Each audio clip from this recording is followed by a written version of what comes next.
Okay, hi everyone, welcome to this biochemistry summary. So it is biochemistry.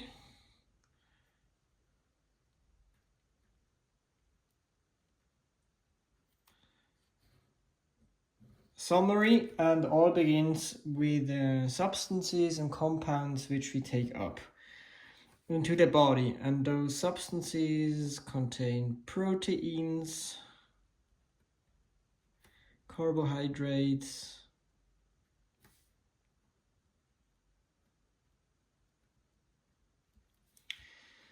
fats, and micronutrients, which include the vitamins and minerals. Okay, they are taken up into the body where they get degraded so that the body can use it. So we have enzymes like pepsin, which degrades proteins. What you will be left over with is amino acids. You have, for instance, the pancreatic amylase, which degrades starch. We also have other sugars, what in the end will be transformed into glucose or fed into the glycolysis pathway at least. And we have the fats, which are taken up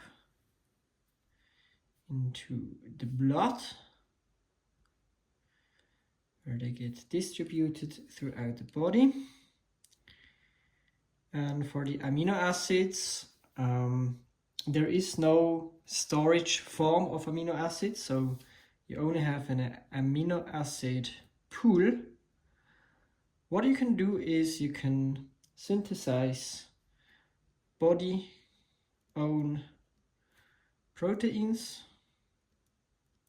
such as muscle proteins, and these can be considered as some type of storage, but in case you need amino acids from your proteins, you need to degrade your proteins, what might be not so good. Glucose is stored as glycogen, and if glucose is needed, glycogen can be transformed back to glucose.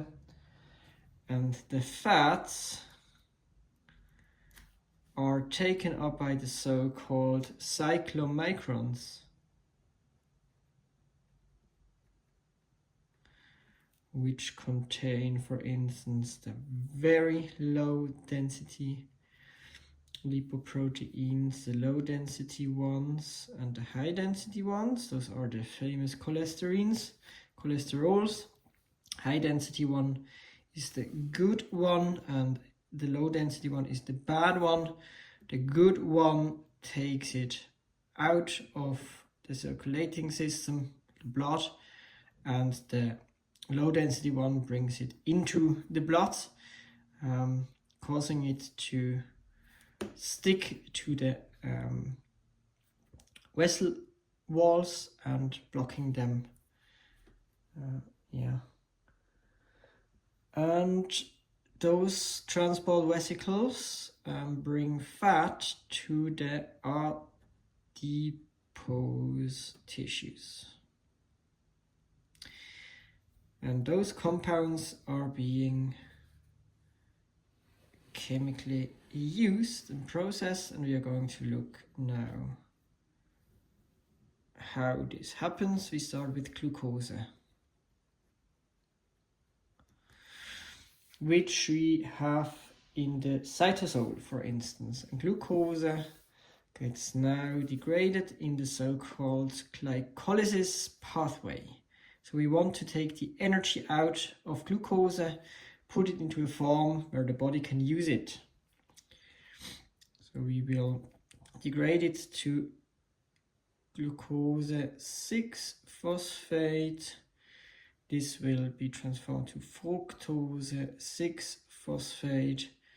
This will be transformed to fructose 1,6-B-phosphate. This will be degraded to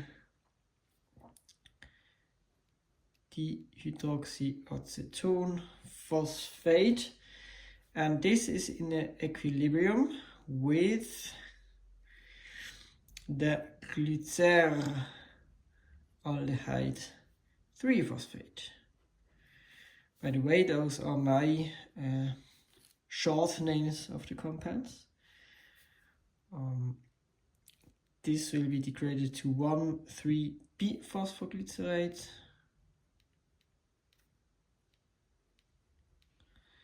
This will be degraded to 3, or not degraded, but transformed. This will be mutated to 2-phosphoglycerate. And this to phosphoenol pyruvate, and in the last step we will get pyruvate, which is the compound we want to end up with. This happens in the cytosol before we need to enter the mitochondria. So let's draw the mitochondrial membrane here. This is the cytosol and this is the mitochondria. Okay, some things to mention here is that this step, this step and this step. So those steps are irreversible steps, meaning the back reaction cannot take place spontaneously and enzymes are needed which allow those back reactions to take place. And this is important because this ensures that the flow of chemical reactions is going down the pathway, which makes it more ideal to come up with pyruvate. In concern of energy generation, we said we want to generate energy. We start bad because here we use an ATP, which is using energy instead of giving it to the body. Here as well, we use ATP, which will get transformed to ADP. So one phosphate group gets split of this compound and the energy can be used to make this step. And now we need to know that out of one glucose molecule, we create here 2 molecules of those compounds. So everything which we count here needs to be counted twice, because out of one glucose we create 2 of those molecules each and respectively. So, and this step creates out of an NAD plus and NADH. So this is a high energy compound which can be used afterwards. And as we said, it produces 2 of them. This step gives you an ATP. So again, we get high energy compound. And this step also gives us a high energy ATP, which can be used afterwards.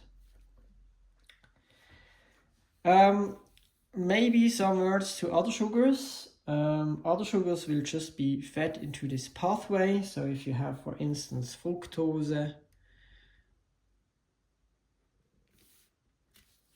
or in general trioses, they are fed into the pathway here. You might have mannose or fructose as well, or pentoses in general. They will be fed into the pathway here. And then we said you can produce glycogen as a storage form. Oops. Of glucose. This actually, if you convert it back, will give you glucose 1 phosphate. This will give you glucose 6 phosphate, and then you can get glucose back out of glycogen, which is called gluconeogenesis.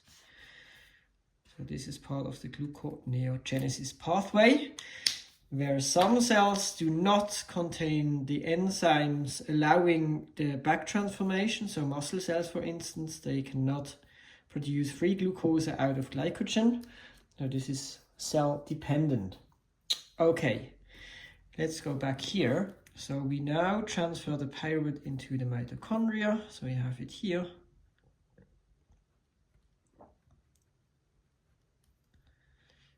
And here you have a step which is called pyruvate dehydrogenation, which gives you another NADH.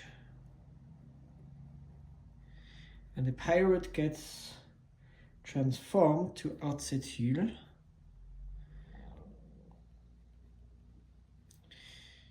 CoA, which adds to oxaloacetate 2 carbon atoms to give you citrate. Citrate will give you cis-acetonitrate. This will give you, you hear my mice? Those are my pets, not thought for doing experiments with them. They have a good life. And they listen to us doing biochemistry. Okay,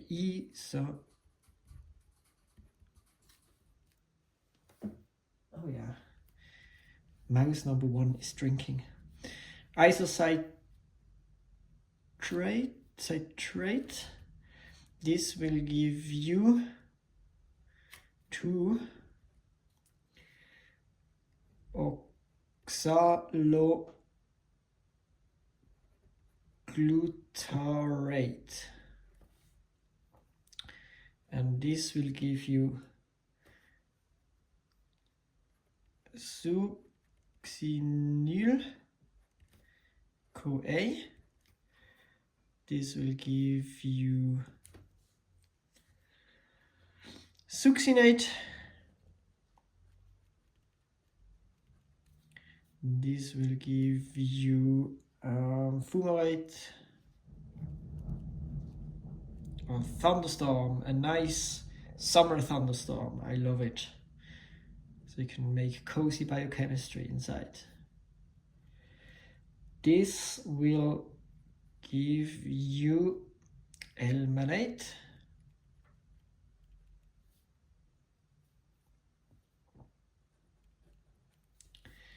And then we are back at oxaloacetate. Okay, in concern of energy balance. At this step here, we get and NADH. And important, a CO2 gets released. Here we get also an NADH, and importantly, a CO2 gets released.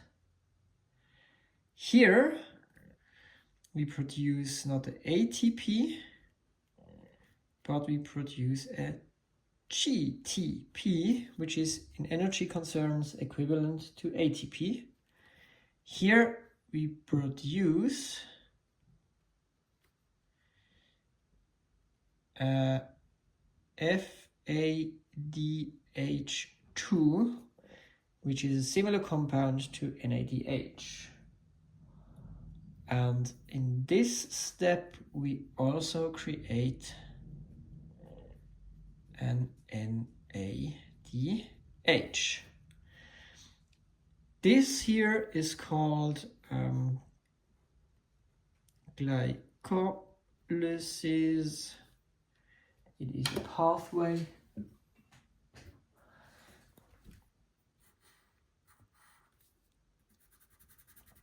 This is called the TCA cycle in the mitochondria.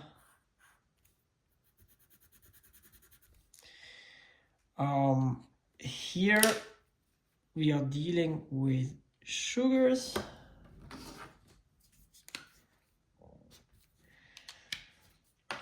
Yeah, and what we are producing is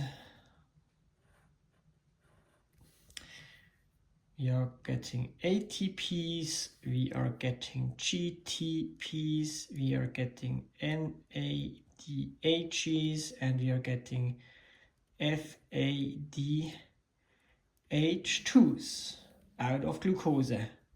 And remember, everything needs to be counted twice, right? We need to count afterwards how many of those we have, but to show you, this will be now shuttled into the electron transport chain. Let's draw here the inner mitochondrial membrane. This is the inner mitochondrial membrane where this is in and this is out. We have a complex which is called the NADH,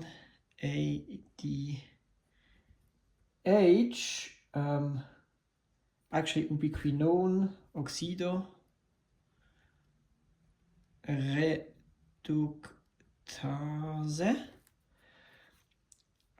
Here we have an inner membrane protein which is called the succinate. Also ubiquinone you can write as well. So succinate ubiquinone oxido reductase, but you can also write it like this. And this is complex 2. We have a transmembrane protein complex 3, which is called QH2 oxido reductase. We have here a shuttle protein not membrane bound, which is called cytochrome C. And then we have a complex 4, which is called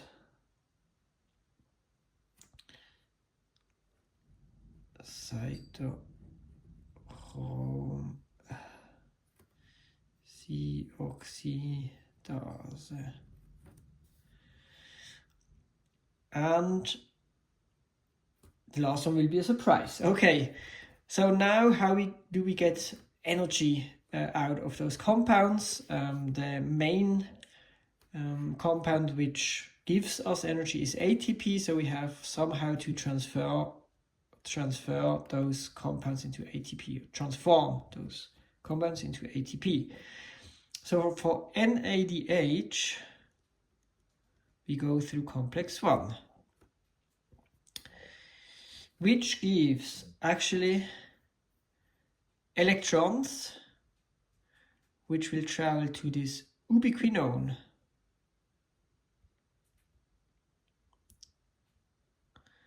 which brings it to complex 3, brings it to cytochrome C, and cytochrome C brings it to complex 4, and complex 4 finalizes the reaction by donating the electrons to oxygen, O2, to give you H2O. So this is the reason why we breathe, why we need oxygen, this one, to finalize the electron transport chain. FADH2 will go directly to complex 2 and releasing electrons here. And what happens now by the energy which these electrons are carrying? Protons are shuttled through the membrane. So through complex 1, 4 protons are shuttled. Through complex 3, 4 protons are shuttled. And through complex 4, 2 protons are shuttled. And those protons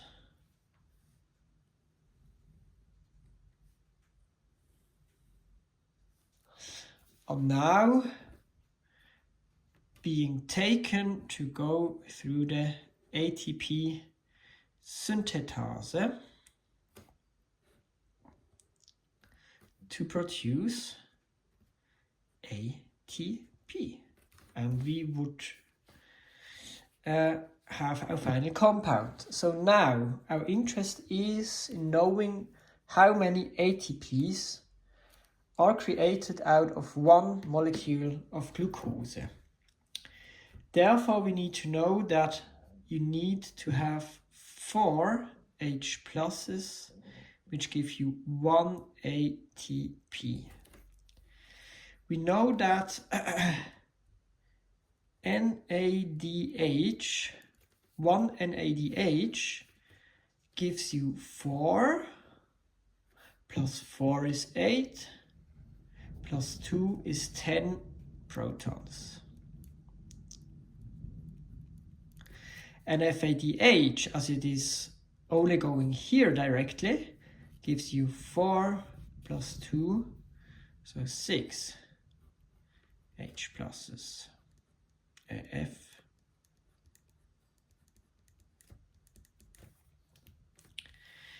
Okay, now let's count. We have from the glycolysis 2 ATPs which are being taken away, but 2 ATPs which are given, so we are at 0. But we need to count those twice, so we have another 2 on top, so we have in total 2 ATPs, and we have 2, so 2 times 1, 2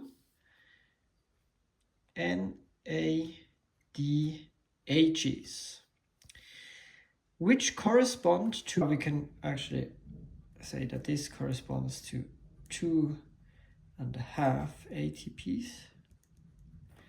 So just 10 divided by 4, and this corresponds to 1.5 ATPs. So this corresponds to 2 times 2.5, 5 ATPs.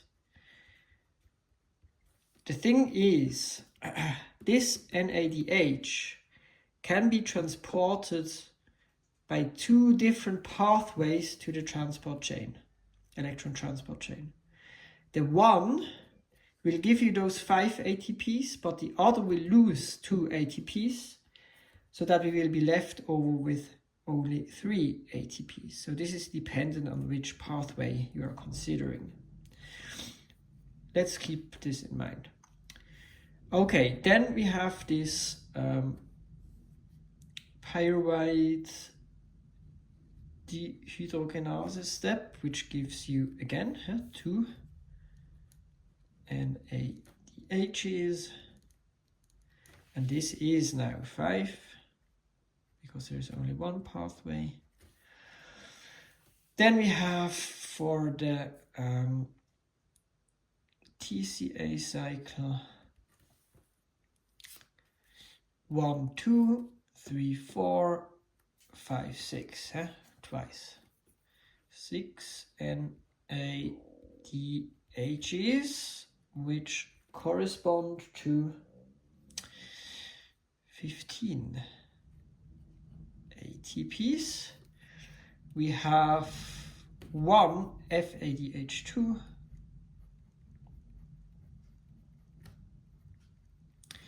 which corresponds to 1.5 ATPs. Oh no, we have 2 times 2, yeah. 2, so it's 3 ATPs, and we have 2 GTPs, which correspond to 2 ATPs. So let's calculate the total amount. So we have 2 plus 3 gives 5, 10, 25, 30. Or if you're considering the other pathway, plus 2, 32 ATPs out of 1 molecule of glucose. Okay, now the thing is, you cannot only take glucose and get its energy out of it, but you can also synthesize glucose out of body-owned compounds. If you do this, you usually use the gluconeogenesis pathway, where you can feed in, for instance, glutamate.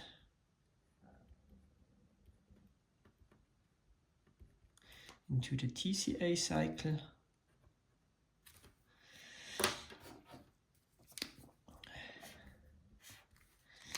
It will go around here. Then from oxaloacetate you will synthesize pyruvate. And then you just go up here the pathway. Remember, for the irreversible forward steps you need enzymes to give you the back reaction. So here this is an equilibrium, and here you just go back to give you glucose in the end.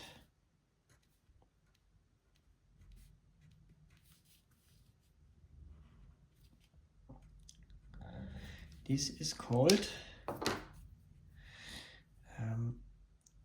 where shall we here? Maybe, let's make here, Gluconeogenesis.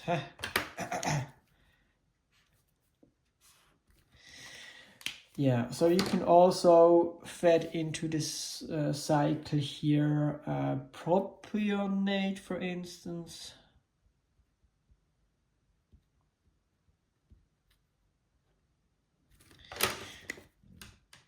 It's also part of the gluconeogenesis. Okay, as it is related, let's consider or have a look at the proteins. So you have body proteins.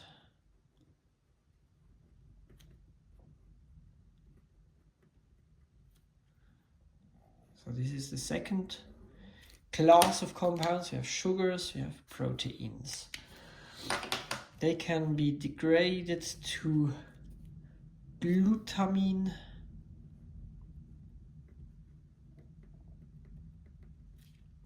and alanine, which can be transformed to glutamate and then fed here into the system. So this would be part of the gluconeogenesis out of proteins. You can also, so here you will get a pyruvate as well, directly through the so-called keto or oxo acids. Is one part of the amino acids, and the other part would be NH4+, which is toxic and which we need to get out of the body, which I will show you in a bit. This reaction here is dependent on the glucagon insulin ratio, as well as your cortisol concentration in the body. What's also important to note is out of pyruvate you can produce lactate. This is important in the Warburg and reversed Warburg effect concerning cancer research and also neurodegenerative disease research. And lactate can also be transformed back to pyruvate, a so-called Cori cycle.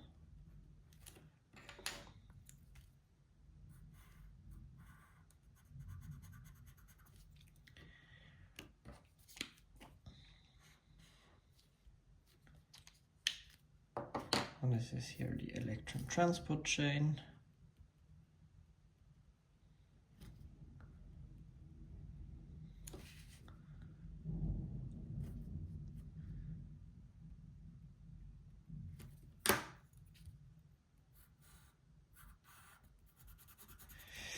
Okay, so how now to get rid of this NH4+?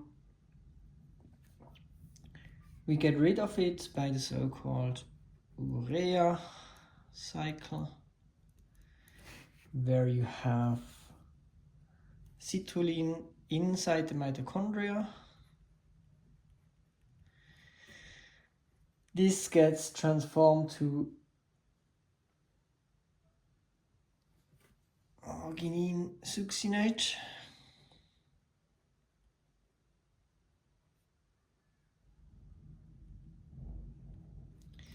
This gets transformed to arginine.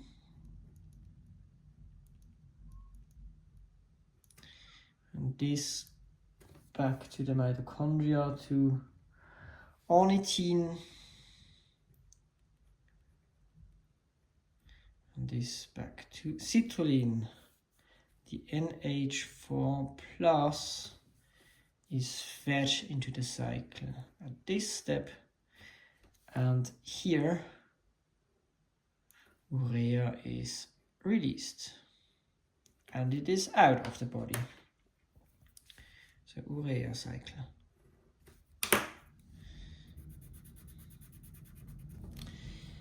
Good, let's go to the fats. So out of glucose and those compounds you can synthesize fat in here where you shuttle out citrate out of the mitochondria. So we have here citrate, which can be actually transformed to pyruvate in NADH and NADPH dependent manner, which is part of the gluconeogenesis. So NADH and NADPH are compounds which can be specifically detected and which are involved in fat metabolism. Yeah. Okay, so let's mark this green as the fat pathways. Citrate is transformed to acetyl-CoA. Acetyl-CoA is transformed to monoyl-CoA, and together with a glycerol, fats are synthesized, which is our third compound class, fats.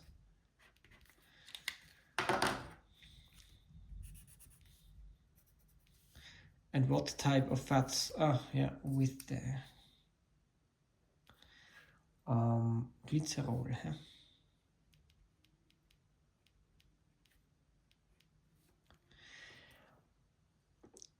Fats, what types of fats do we have? We have, for instance, arachidinic acids,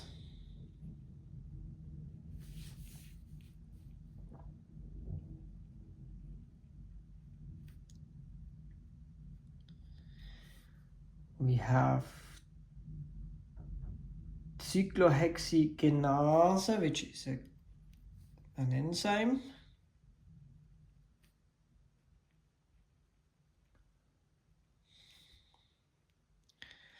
Which produces prostaglandins,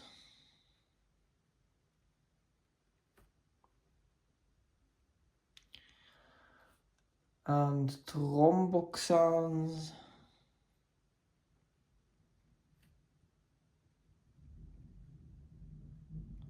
the prostaglandins induce pain,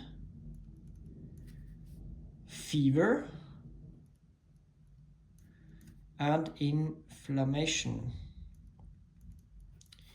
Thromboglandins cause blood platelet aggregation.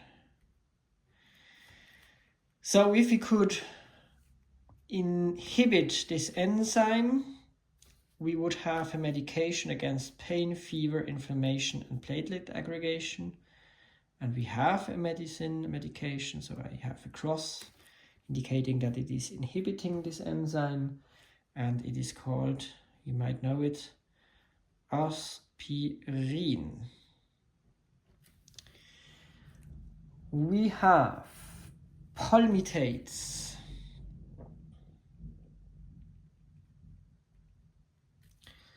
We have mevallonates.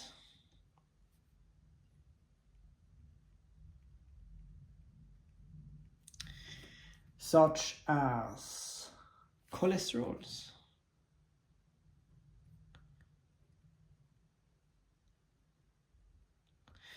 And we can inhibit the cholesterol synthesis with statin. Is another medication. So those are some types of fats which the body produces.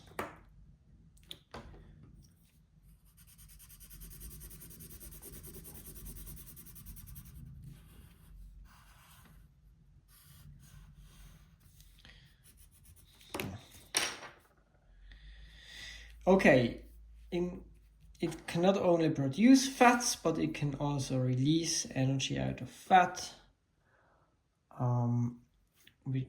where you get acyl-CoA. Out of acyl-CoA, you get acetyl, carnitin. Out of acetyl-carnitin, you shuttle it across the membrane. We have acetylcarnitine.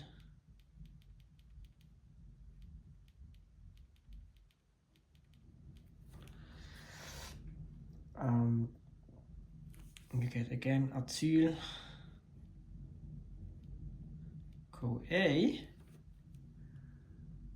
and from acyl-CoA you get acetyl-CoA. Shuttle it here into the cycle, but you split off the so-called keton bodies.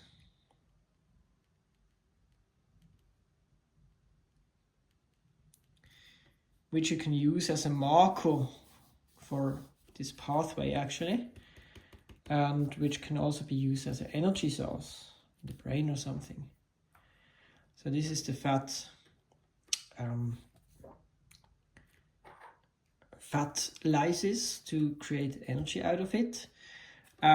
Here, out of fats, you donate 2 carbon atoms, which here are released as CO2. This is why some people say you cannot synthesize glucose out of fat, because the carbons which you add in are released again. But first of all, you have here glycerol, which can be actually transformed to glycerol 3-phosphate and then converted to DHAP, which is part of gluconeogenesis. So you can produce glucose out of glycerol. Here you can degrade fat and synthesize citrate and pyruvate and produce fat as well, glucose as well.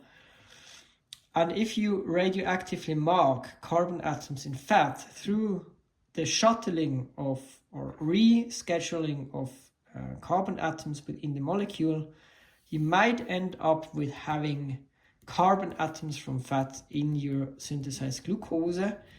But when people say this, they actually are referring to those 2 carbon atoms. In the net sum of calculations, the 2 carbon atoms which you enter here are not contributing to this glucose substance or material in the end. And this is different from plants. They can actually synthesize glucose from fats, because from isocitrate they directly go to succinate. So they skip these CO2 releasing steps, or they go over the acetyl-CoA to elmalate, which is called the glyoxylate cycle. So here it is.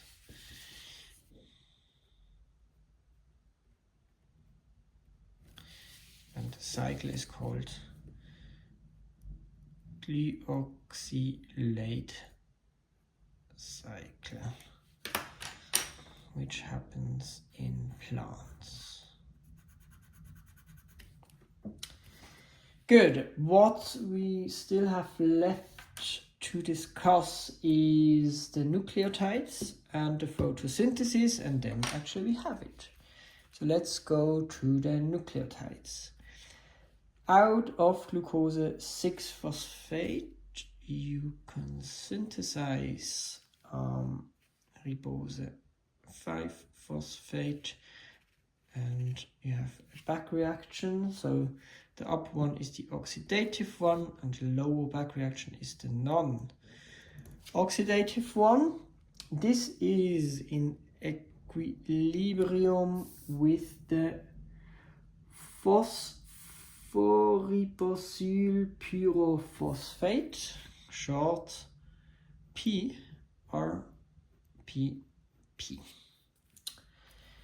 And this gives you the parent compound, out of which you get the guanosine monophosphate and the adenosine monophosphate, so the nucleotides. Those are purines. And here you have involved the Purine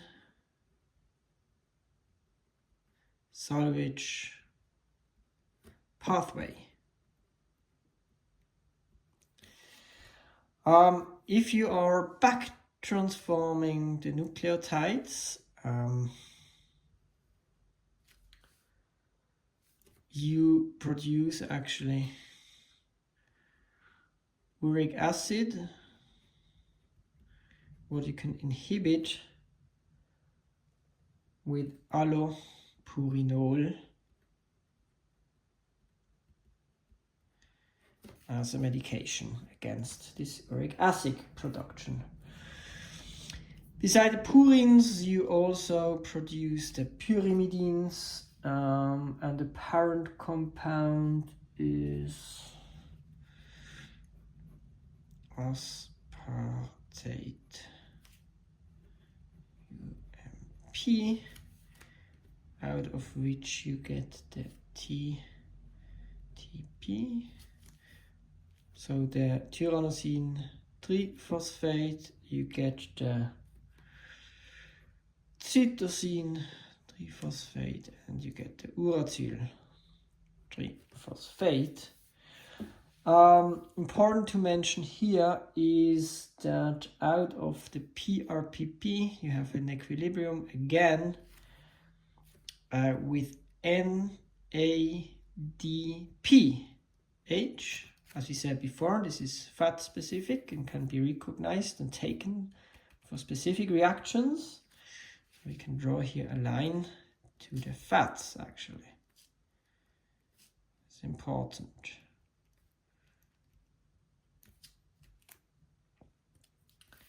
Okay, that's it. So last step would be the photosynthesis. Okay, maybe here Purine Salvage Pathway, as it is a pathway, Cori cycle we have. Photosynthesis. Maybe here we have the gluconeogenesis. Yeah, I was looking for that one. Actually, we should make it blue here, as it is a pathway. Good. Photosynthesis is actually quite similar to the electron transport chain, but it's reversed somehow. I will show you. So the whole reaction process, so this is the chloroplast thiocholide membrane, where this is out and this is in, and we have again complexes. We have photosystem 2, which comes first. We have photosystem 1, which comes second.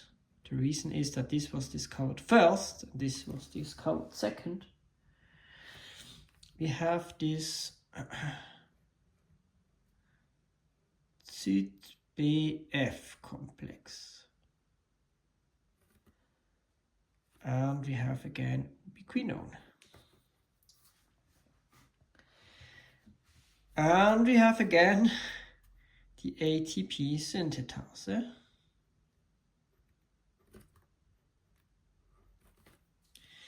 And all starts actually with photosystem 1, where light is kicking out electrons out of their ground state. And those electrons are taken up by ferrotoxin,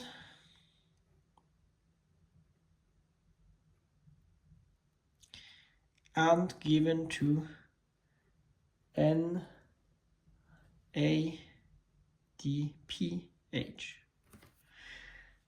And since those electrons are where you have holes, those holes need to be filled by other electrons, they are coming from photosystem 2. Again, electrons are kicked out. They will be transported to photosystem 1, and they will be filled into those holes. The problem is, now we have here 2 holes, and those 2 electron holes are filled with electrons which come from water, where 2 electrons are given away, and you end up with oxygen and 2 H pluses. And the H pluses are also used to be transported through the ATP synthetaser to give you ATP. So by this you produce NADPH and ATP.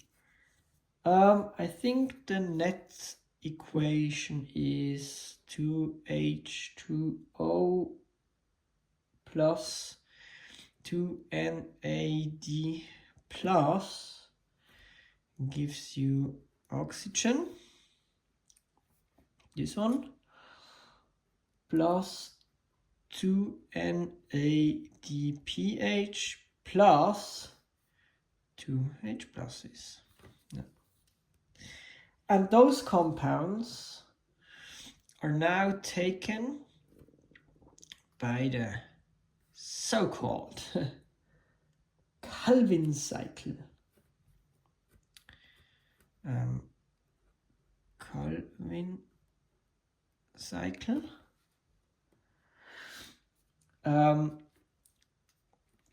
Where CO2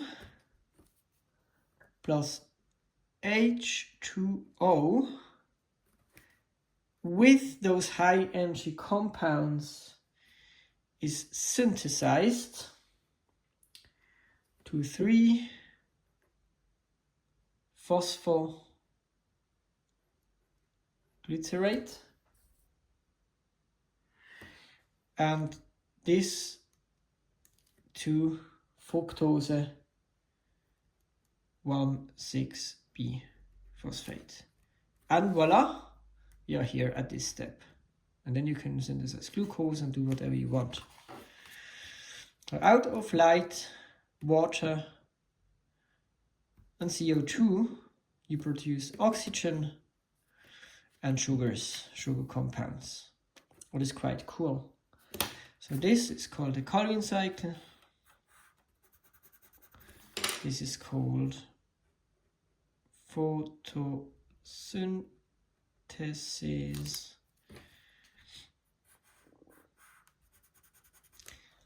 And very important is that this reaction here is catalyzed by the enzyme Rubisco, being responsible for generating high energy compounds out of light, water and CO2. And Rubisco is more or increasing in efficiency the more CO2 you have. And there are plants which have evolved to take those high energy compounds and before directly synthesizing those sugars, shuttle those compounds into the TCA cycle so that more CO2 is synthesized. So the CO2 concentration increases and Rubisco more efficiently synthesizes the sugars. Those are called C4 plants. And you recognize those by leaves. I think corn is a C4 plant and similar plants as well. Yeah, so congratulations, you have successfully succeeded with listening to all the biochemistry. I wish you good luck. I hope that it helped. If there are questions, you can reach out to us at any time. And yeah, hope it helps. Good luck with everything. See you later and bye. I just want to say that you should write here that those are the nucleotides and mark it in yellow as the fourth substance class. And you should also write down that what we have discussed here is the pentose phosphate pathway and mark it in blue. Then you're fine. Bye.